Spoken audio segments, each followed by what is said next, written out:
sales, te vas de Estados Unidos y puedes estar afuera, si todo sale bien, sin ningún contratiempo, pues 1 o 2 semanas. 1 o 2 semanas. Wow, eso puede ayudar a que muchísima gente esté más tranquila con respecto a que si le toca salir, ya no tiene que ausentarse mucho tiempo, porque de hecho, ahorita alguien me estaba hablando, me estaba escribiendo, viste que estaba contestando ahí, y me dice, Sandra, yo tengo una bebé de menos de 3 años, como tu nieta, me dice. Bueno, estábamos hablando de la famosa nieta, ¿no? De menos de 3 años, me dice, y mi esposo es ciudadano americano, yo tengo 3 hijos más con mi esposo y todos pues son nacidos acá. Bueno, son 4 hijos en total, la bebé y 3 más. Son 4 hijos que tiene que son nacidos acá y el esposo es ciudadano americano. Y me dice, y mi temor es de que vaya a salir y me tenga que quedar allá por mucho tiempo.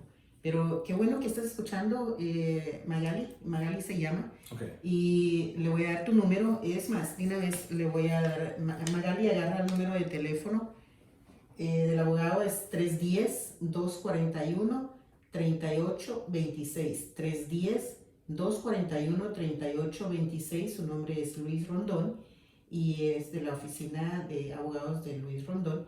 Él está en Redondo Beach y no sé dónde estás tú, Mayali, pero de todas maneras me dices por favor y yo te doy el número de teléfono de todas maneras si te puedes comunicar con ella. O me dice que ella está en Seattle. Igual, ¿no? ¿Tú puedes de igual manera o cómo funciona eso? Sí, claro. Los abogados de inmigración pueden practicar en cualquier estado de los Estados Unidos, Y a eso siempre y cuando tengan una licencia de alguno de los estados. La razón de eso es porque nosotros practicamos leyes federales. La ley de inmigración es una ley federal y es la misma ley en cualquier parte de los Estados Unidos. ¿Okay? Excelente. Entonces ya sabes, no importa que estés en Seattle, te puede atender hasta allá en Seattle. Así que es importante. Fíjate que esa es la preocupación que tenía de que sí va a tener que salir mucho, pero ahorita le acabas de declarar eso. Precisamente hablando de que ya van con una cita previa. Entonces no tienen que pasar tanto tiempo allá como antes, que tenían que salir por un año, a veces hasta más tiempo. Claro, a veces tenías que esperar muchísimo más tiempo. Entonces, lo que hizo Obama fue revertir el procedimiento. Entonces, haces la petición de tu esposo, tu hijo te pide, metes el perdón, ¿verdad? Lo que se hace. Y de esa manera lo hago yo lo hago por en 3 pasos distintos. Y la razón de eso es, uno, se le hace más fácil a la persona en cuanto al dinero que tiene que gastar, ¿verdad? Porque muchos otros abogados lo pueden hacer juntos, muchos hacen uno de esos procesos juntos, pero tienes que pagar todo el dinero de una vez, ¿verdad? Entonces se hace más caro. Entonces yo lo hago por pasos y así le doy el tiempo a la persona de que vaya reuniendo el dinero y se le haga un poco más asequible para hacerlo, ¿verdad? Porque lamentándolo mucho tienes que pagar el dinero para hacer el proceso. Pero ya cuando, o sea, lo que habíamos hablado al principio, el estudio que le haces al caso es para que no tenga alguna cosa que le impida volver, ¿ok? Tienes que asegurarte de que no tenga ningún récord criminal que la persona no sepa, ¿ok? Porque de repente la persona, ella pensó que no había hecho nada, ¿verdad? Pero se lo pusieron en su récord. O hubo una equivocación en el récord y le pusieron una información de alguien más. Que puede pasar, ¿no? Que puede pasar, y ha pasado. Porque los nombres, nadie tiene exclusividad. Por ejemplo, antes yo ponía en Google, ponía Sandra Peláez y solamente aparecía otra Sandra y yo nada más. Ahora le pones Sandra Peláez y salen un montón. Claro, ¿verdad? Yeah. Entonces, solamente para asegurarte de que no haya algo del cual tú no estés enterado y que te vayas a enterar cuando estés en la entrevista, ¿verdad? Entonces tú estás pensando que no tienes nada y cuando llegas allá, bueno, pero aquí hay algo que dice que eres tú, entonces no, ese no soy yo. Entonces ya en ese momento tienes que esperarte allí más tiempo, ¿ok? Luis, y alguien me pregunta por acá, me dice, ¿y el abogado lo acompaña a uno a la entrevista? No, el abogado no entra a la entrevista en los consulados, la gente entra sola. Y por ejemplo, cuando hablas de los consulados, significa, por ejemplo, si yo soy de Guatemala, entonces yo tengo que viajar, mi cita es el 15 de enero. Yo puedo estar aquí en Estados Unidos hasta el 13 de enero, por ejemplo, y ya el 15 de enero ya presentarme allá en Guatemala, ¿no? Sí, ¿Sí? o sea, la idea es así. El problema, la cosa está en cuando tú sales a tu país para hacer la entrevista consular y que te den esa visa de inmigrante, tienes que hacerte un examen médico En el país. en tu país. Ah, ok. Entonces, por eso tienes que ir con un poco más de anticipación. Nosotros les decimos a las personas que viajen por lo menos 2 semanas antes. Eh, Busquen el médico. La gente ya buscaba el médico, ya sabe quién es el médico que le va a atender o algo así. Y ya sales con todo preparado, ¿ves? Entonces, lo único que vas a cumplir lo que tienes que hacer, andas entre entrevistas, presentas el documento si te piden documentos y esperando que te la aprueben. ¿Okay? Y ya sabiendo que te lo aprobaron, pues te haces un cambio de boleto de avión allá, pero ya te quedas en vacaciones. Pero Sí, ya no, sabías. creo que creo que tienes que volverte dentro de 6 meses, si más no me equivoco, después que te aprueben esa visa de inmigrante. Entonces, muchas de las personas van y después que le aprueban su visa de inmigrante, pues ellos van y visitan a sus familiares y se quedan un tiempo más y ven a los amigos y todo eso. Pero ya sabiendo que van a poder entrar al país sin ningún problema. Claro, ya después que te dan porque cuando tú vas y hablas con el oficial consular, él te hace las preguntas, entonces te dice, bueno, que su aplicación fue aprobada, usted va a recibir su pasaporte y con un paquete que le vamos a enviar a la dirección que ellos dieron y te dan ¿cómo se llama? Un sobre sellado en donde lo traes y se lo presentas al oficial de inmigración en el aeropuerto o en Tijuana o en San Isidro, por donde entres, y ellos son los que abren y te dejan entrar. Y son los únicos que pueden abrir ese sobre. Son los únicos que pueden abrir ese sobre. Importante, amigos, que no abran ustedes ese sobre porque imagínate, a veces nosotros por la curiosidad, como dicen por ahí, la curiosidad mató al gato, pero no, ustedes no abran ese sobre. Luis, la gente ahora con todo eso de las caravanas, te vimos, de hecho, andabas en Tijuana, ¿no? Fuiste a Tijuana a ver algunos de los Sí. lugares donde hay migrantes, ¿no? Fuimos a visitar 2 albergues de las personas que se han venido en las caravanas o las personas que han llegado y están tratando de entrar por la frontera. Uno de los que fuimos está, o sea, en lo que dice estaba bien porque es un edificio y tienen un techo y tienen un baño, agua potable, cocina donde cocinar y están resguardados de las personas si alguien quiere, o sea, tienen su seguridad porque está todo cerrado, ¿verdad? Y fuimos a visitar otro en donde es un terreno baldío, donde no tienes nada. La gente utilizó unas carpas de esas, de las que se ponen para las fiestas, de esas blancas, y dentro de esas tienen sus carpas individuales donde ellos duermen con su familia. Cocinan con madera porque no tienen una cocina y no tienen agua potable, no tienen un baño es una cosa ahí Improvisada. sí, algo improvisado, o sea, es difícil ver a las personas así, pero el problema ahora es que esta administración, a partir de julio 16, creo, enactó una ley en donde si tú pasas por un tercer país antes de entrar a los Estados Unidos por la frontera sur, no aplicas para el asilo, ¿okay? Y la mayoría de las personas está puesta en un programa que se llama el MPP. MPP. Sí. ¿Y qué significa eso? Se llama Migrant Protective Protocols, en donde tú vas y te presentas en la frontera para pedir el asilo y te hacen la entrevista del miedo creíble para ver si tienes un miedo de volver a tu país por tu seguridad. Y te dan una cita para ver al juez, pero te devuelven a México para que esperes tu cita en México. Si eres mexicano. No, cualquier persona. De cualquier país. De cualquier país. El Estado mexicano, el México te va a recibir si tienes una notificación enseñándoles que tienes una corte de inmigración en el futuro.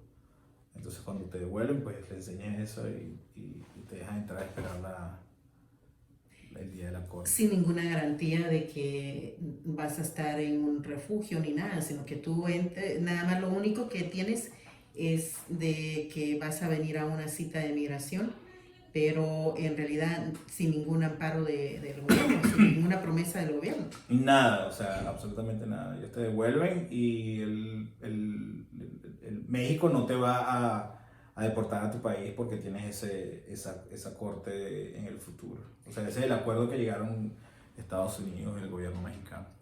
Y ese es, la cita con migración es en México. No, la cita, pues, de la manera como funciona ahorita las caravanas, tú llegas a la frontera y te anotas en una lista, ¿ok? Es una lista donde te dan un número y, o sea, la lista no la lleva nadie oficial, es una lista que la lleva una persona y la resguardan otro grupo de personas y entonces todos los días llaman 10 números y te dejan entrar a la frontera o te dejan llegar hasta la frontera de Estados Unidos para que pidas el asilo y después que pides el asilo ellos, o sea, la mayoría la mayoría, para no decir todos, porque no sé si todos, pero la mayoría o el 99% son mandados otra vez a México para que esperen ese día en la corte, ¿okay? Entonces tú llegas, te devuelven y el día que ellos te digan que tienes una corte, tienes que presentarte allí en la frontera otra vez a las 3, 4 de la mañana, 3, para que te montes en un autobús y te lleven a la corte. Y eso, según tu experiencia, como cuánto tiempo la gente que está en las fronteras, esas citas que están teniendo con migración, ¿cuánto tiempo es lo que les está tomando? Bueno, desde el momento que te anotas en la lista para que tengas el derecho a presentarte en la frontera y pedir el asilo, pueden pasar 3, 4 meses. Ahorita en Tijuana, cuando fui, los números estaban por 10,000. 10,000 personas. No, 10,000 números, o sea, el número 10,000 ya estaban. Ya estaban sí, sí. O sea, ya habían 10,000 personas esperando cita. Es que es un número, creo que, no, o sea, es algo que no tuve claro porque no le pregunté, pero te dan un número y de repente el número puede tener 2 personas porque eres tú y tus niños. Entonces llaman es por números. Por números, o sea, un número por familia y esa familia. De repente un número por familia, creo que sí son las cosas, no estoy seguro, pero es un número que te dan. Entonces el número ahorita en Tijuana está en 10,000. Más o menos alguien hizo un censo más o menos y alrededor de la frontera sur, México, Estados Unidos, hay más o menos como 50,000 personas en esas listas. Pero no se sabe cuántas otras personas todavía están que no están anotadas en las listas, esperando a ver cuándo entran, a ver si pueden pedir su asilo. Wow. Y eso es, y tú crees que esto que ha pasado ahorita con la frontera sur y luego ahora con los acuerdos que se hicieron con Guatemala y El Salvador, que supuestamente son países seguros, ¿no? Que no tienen nada de seguro, déjame decirte que yo soy de Guatemala y no tiene nada de seguro Guatemala, sí, bueno. No tiene ni siquiera cómo asegurar a los guatemaltecos. Ahora te imaginas cómo puede ser darle asilo a otra gente que viene de otro país. Y no por ser uno mala gente, por decirlo de esa manera, ¿no? Sino que es la realidad. O sea, no puedes cerrar los ojos a la realidad. La realidad es tan visible que no puedes cerrarte, no puedes taparte los oídos, cerrar los ojos y decir no pasa nada, yo puedo recibir a toda la gente acá. Y ese es uno de los acuerdos que estamos totalmente en desacuerdo muchos, porque no puedes darle seguridad a alguien más cuando no has podido ni siquiera proteger tu propia gente, ¿no? Eso es lo que estamos hablando, de que esta administración está tratando de prevenir lo que sea esa inmigración de los latinos, no solamente los latinos, de cualquier persona que entre la frontera sur. Ah, en el caso del MPP, pues lastimosamente las personas, o sea, es algo nuevo y algo que todavía no está establecido. Todos los días cambian las maneras de cómo las cortes dan sus decisiones. Si la persona no tiene un abogado, lastimosamente no va a poder obtener ningún resultado positivo. O sea, es demasiado difícil que lo haga. Y no muchos abogados están tomando los casos. Que las organizaciones sin fines de lucro están copadas y los abogados, así como yo, de privados, se nos hace difícil porque ¿cómo hacemos? Muchas de esas personas, el problema es el dinero, o sea, ¿cómo puedes pagarle los honorarios a un abogado si no ganas en dólares, estás ahí en México donde ganas pesos, no tienes el derecho de trabajar ni nada? Entonces, o sea, es difícil, lastimosamente, pero o sea, como nosotros lo dijimos, hay mucha gente que se viene aquí porque, bueno, ya no puede estar en nuestros países. No tiene otra opción, ¿no? Sí, sí. Hay muchos que la violencia nos ha tocado ahí, muy de cerca, y bueno, yo lo he vivido muy de cerca y entiendo muchísimo toda esta situación. Ahora, por ejemplo, esos son los casos extremos, ¿no? Porque estamos hablando de eso, lo extremo, los migrantes que están en la frontera, y te lo traje a la atención porque te vi que estuviste en uno de los albergues. Entonces, cuando te vi que estabas ahí, dije, qué bueno que van a ver lo que viven los migrantes allá, ¿no?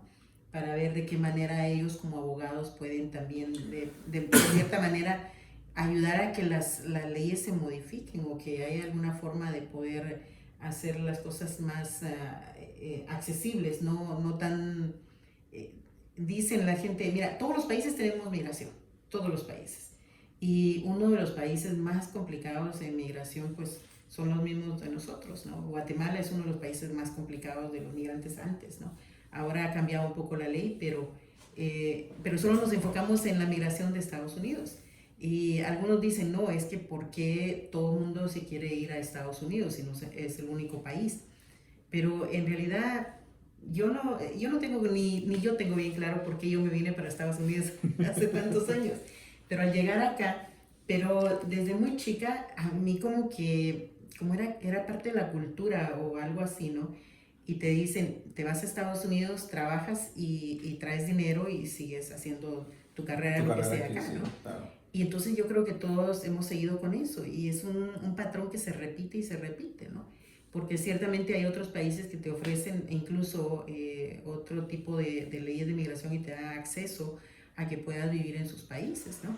Y aún aquí dentro de Estados Unidos también hay estados donde casi no tienen gente y que también te quieren que estés en ese estado, ¿no? Porque no hay mayor cantidad de gente y por lógica no... Pero la gente no se quiere ir. Pero no se quiere ir. No se quiere ir, ¿verdad? No se quiere ir para allá, ¿no? Entonces, ¿cómo entender esa parte, no? ¿Por qué migramos? Y cuando ya estamos acá, ¿por qué no arreglamos los papeles? ¿Por qué no arreglamos nuestra situación migratoria? Porque es increíble. Hay mucha gente, y yo lo he escuchado, y una de las ideas de que vinieras hoy y conversaras con nosotros, hiciéramos el primer acercamiento, porque hay mucho de qué hablar sobre esto, pero el primer acercamiento es porque hay mucha gente que sabe que puede calificar para tener sus documentos al día, pero no lo hace, porque no quiere gastar o porque dice, ay, mañana me voy a regresar a mi país. O porque está cómodo. Está cómodo, cree que que nunca va a pasar nada con él ni con nadie de su familia.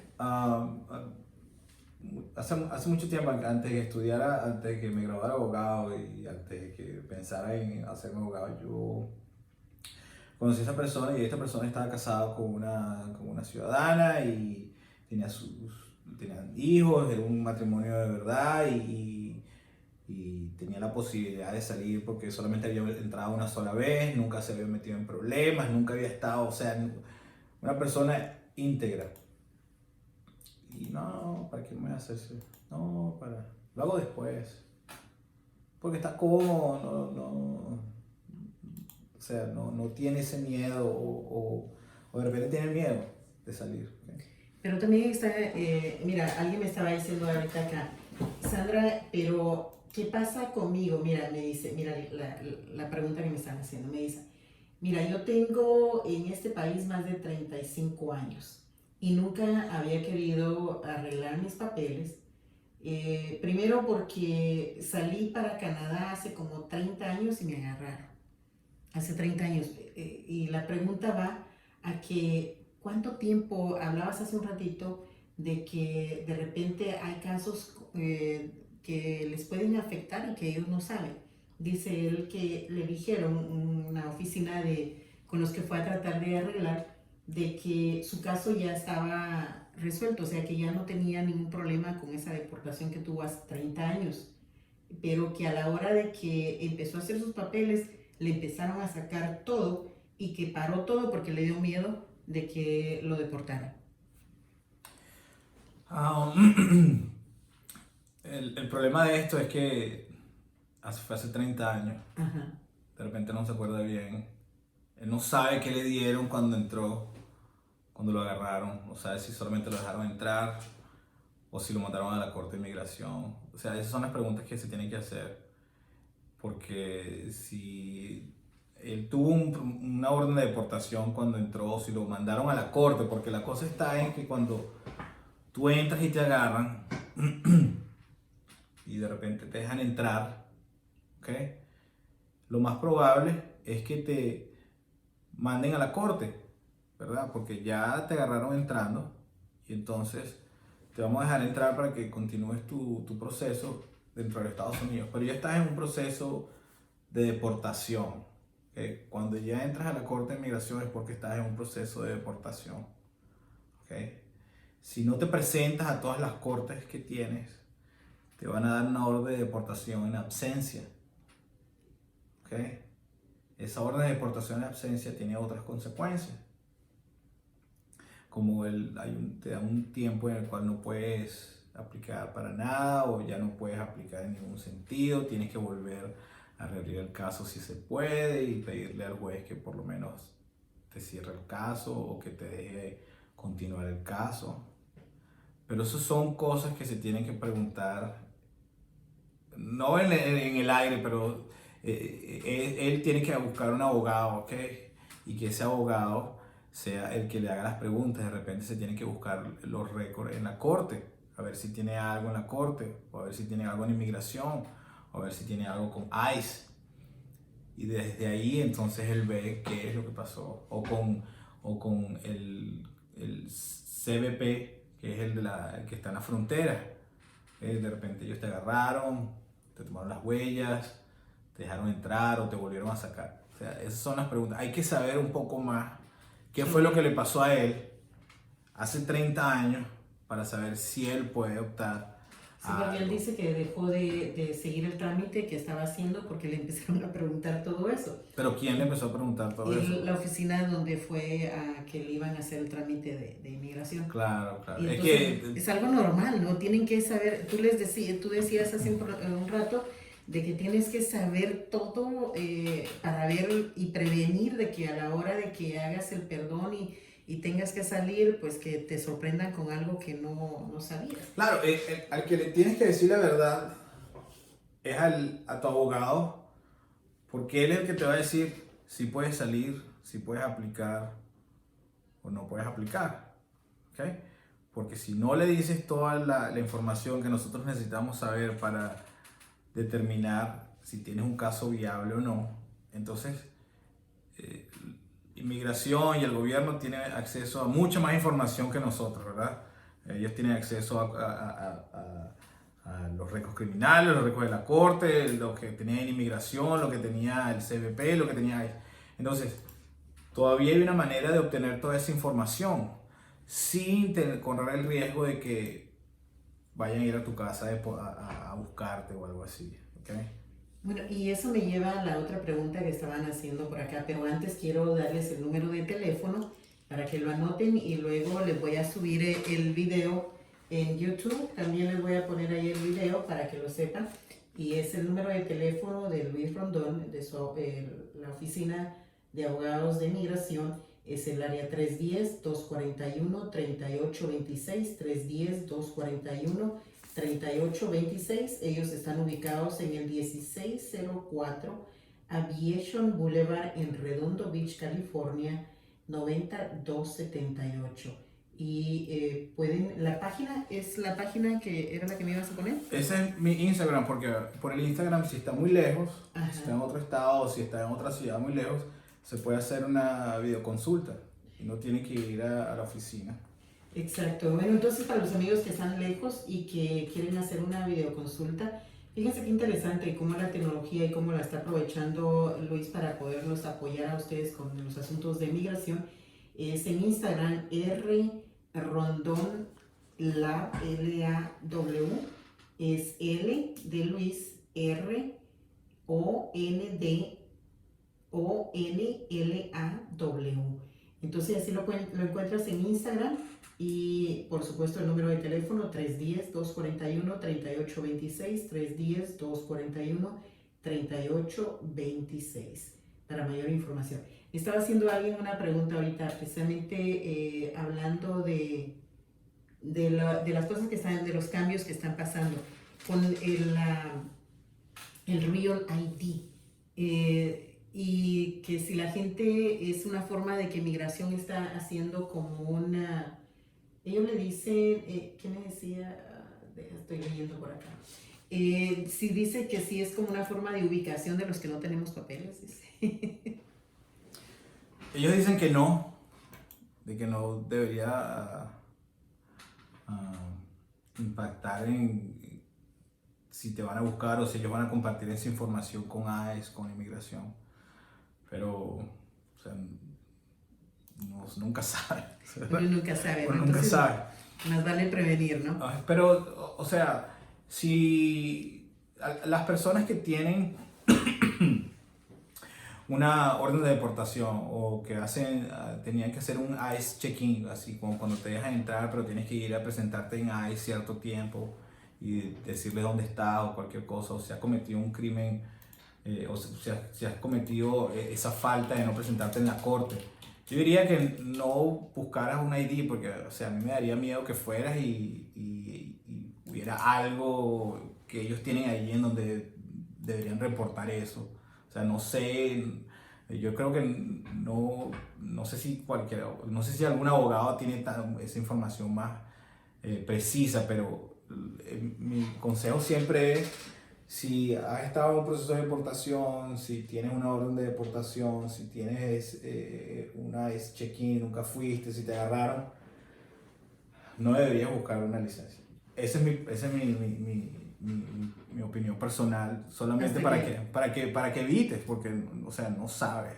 No sabes lo que puedes encontrarte ahí. No sabes lo que puedes encontrarte ahí. Entonces, lo más recomendable es de que llamen a un abogado. En este caso, pues yo le estoy recomendando a Luis Rondón para que le llamen, averigüen cuál es su situación. Esto del Real ID entra en vigencia octubre del 2020. A partir de ese tiempo, todas las personas que viajemos, incluso acá en Estados Unidos, de un estado a otro, tenemos que identificarnos con este Real ID. Lo que hace el Real ID es de que cuando tú haces la aplicación del Real ID, tienes que mostrar tu seguro social, tienes que mostrar tu tarjeta de residente o tu pasaporte de ciudadano y tienes que llevar una carta donde dice dónde vives.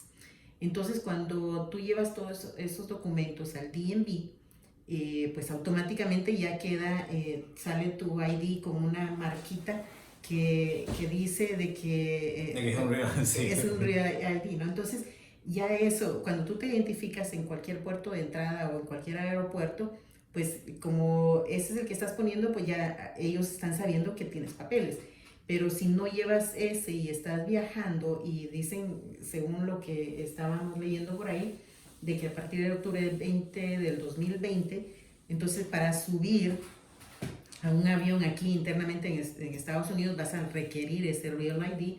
Entonces ahí automáticamente si pones un ID regular, pues van a saber que no tienes papeles. Sí, pero California tiene una ID que es para un una licencia que es para las personas indocumentadas, ¿verdad? Exacto. Que es la AB60. Ajá. Ahí te preguntan, o sea, cuando tú vas a pedir una ID, sea cual sea, tú tienes que poner una dirección, porque ahí es donde te la van a mandar, te la van a mandar por correo, tú no puedes llegar y buscarlo en el DMV, entonces la diferencia de eso es de repente que te piden cuál es tu estatus legal o algo así. Sí, con el Real ID te piden el estatus, te piden la fotocopia, o tienes que presentar la tarjeta con el del departamento del DMV, tienes que presentar la tarjeta, tienes que presentar el seguro social y tienes que presentar tu lugar donde vives con, ya no dicho, sino con un documento, algo que te ha llegado por correo que muestra que ahí vives. Porque esa era una de las grandes diferencias entre la SB60, es de que tú dices dónde vives, pero no tenías que probar de que ahí vivías. Ahora, Creo que tienes que llevar tienes que llevar un documento. No tienes que llevar, creo que uno de los requerimientos que tienes que llevar un bill de algo, un bill tuyo, tienes que llevar un ID y un bill tuyo. Creo que son dos maneras, creo que te piden dos formas de identificación para que te lo puedan dar. ya, sí, porque yo llevé a mi mamá y te digo, la llevé y a ella, que quiero mejor ya de una vez mi Real ID, ok, vamos, le damos el Real ID. Y me di cuenta todo lo que le pidieron, ¿no? Y entonces, y me explicó la señorita todo lo que necesitaba ya ponerle. Y había mucha gente que sí, estaba con el temor ahí, pero ¿y por qué lo pongo? Pero le digo yo, si tienes los documentos, no hay problema. No puede. Entonces, ¿cuál es el problema? No tienes nada que esconder, pero si no tienes los documentos, todavía estás a tiempo de poder empezar ese trámite tan importante para ti y toda tu familia. Por favor, llama a Luis Rondón al 310-241-3826, 310-241-3826. Es que tenemos mucho de qué hablar, tenemos Sí, ¿no? mucho, pero ahora ya encontraste donde estoy y espero, bueno, de Long Beach para acá, no está muy lejos, ¿o sí? ¿Pero dónde viste? Bueno, El tráfico. con tráfico, lo malo fue el tráfico. Pero no está, creo que son 25 millas, no está tan lejos. No está tan lejos, pero ahora ya sabes dónde estamos y entonces de repente podemos coordinar, que vengas y platiques con nosotros y nos estés dando un update de lo que son las leyes de migración. Claro, claro. Y podamos hacer, por ejemplo, algunos casos, ¿no? Que la gente empiece a preguntarte más específicamente de sus casos, que sabiendo que vas a venir para acá o que vamos a poderte dar una llamada, poder ya estar más en contacto y que ellos vayan. Porque es increíble que les da miedo hablar, ¿no? Les da miedo que uno los identifique y que crean y que uno sepa que no tienen papeles. En realidad, claro, pero, es un temor. claro, hay muchas otras maneras o procesos migratorios que las personas no saben, así como si eres víctima de un crimen y lo reportaste a la policía, puedes tener la oportunidad de obtener una visa U, ¿ok? O si eres el esposo de un ciudadano o un residente y esa persona te trata mal, te abusa de ti. Fíjate, vamos a hacer una pequeña pausa porque quiero que me digas algo de eso también. Pero vamos a hacer una pequeña pausa acá y continuamos contigo porque está súper interesante todo esto de este tipo de visa. Vamos a traer una pequeña pausa y regresamos.